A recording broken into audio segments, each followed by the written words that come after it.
Chicago is deep. Like there's been gangs. Like one of the most famous things that happened was the 26 Beach murder that happened, where this kid named Eugene crossed the racial boundaries between white and black, and one person threw a rock at him and he drowned.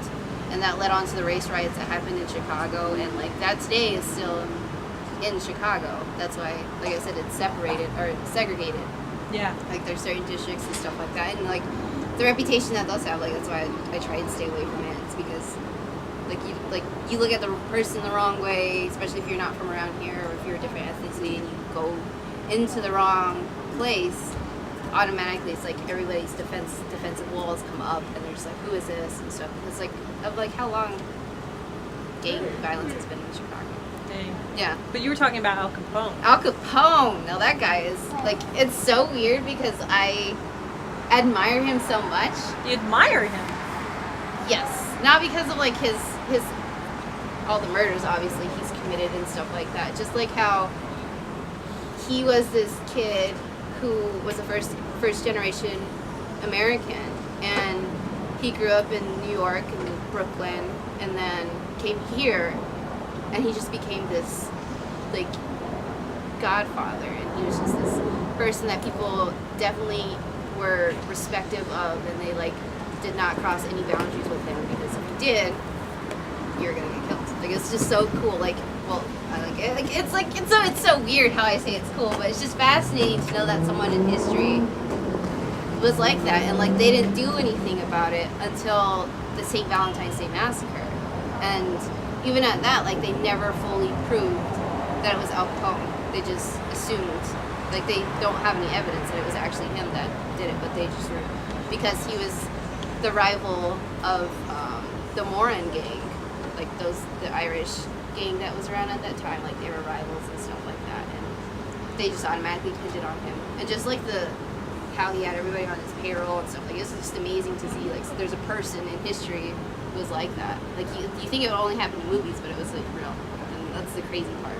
And that's why I think it's like kind of cool, and like because he was that type of person that was respected, and like no one really messed with him. It was just, that's why I was like, I admire him for that, because he was just like a person, like if you said something, he was like, oh fuck no, and he was just like he was on his shit. He was like the top dog in Chicago. He was king of Chicago for a decade, and that's what like so fascinating about Al Capone.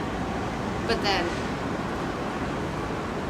you had gangs, like you know what I mean? Like that's the bad part. He did kill a lot of people. Like that's the bad part, and like just like how he got away with it. It's crazy. Yeah, like his legacy's still alive today. Like even people are just fast, like me. But I'm not gonna go out there and like do crazy stuff or anything. I just think he's a fascinating character. But like yeah, like people, historians have always said like Al Capone can never be overdone. Like there can never be another Al Capone, no matter how hard you try. Which is kind of like a thing that like some people would be like, watch me, I'll go do it. And, like you know what I mean? It's kind of like a temptation to try and be Al Capone, which is wrong, and it gets like misinterpreted, and like the way Hollywood makes these movies look like gang members are fabulous, and like they get anything they want, they get money, they have money all the time, they get girls all the time, and like sex is there. It's just like that's the part that's definitely like getting into the younger generation's minds, and like yeah.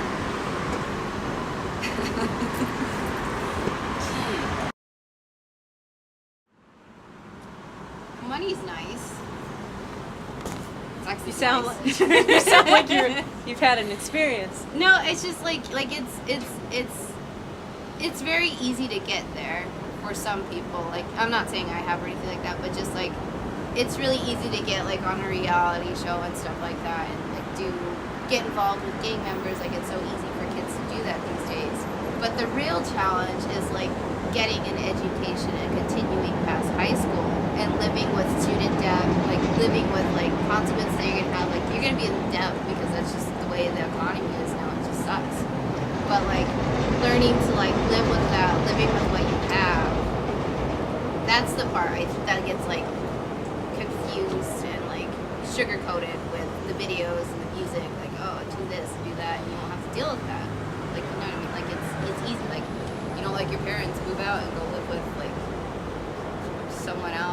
drop out of high school and like go get rich, sell drugs and stuff like that, like go.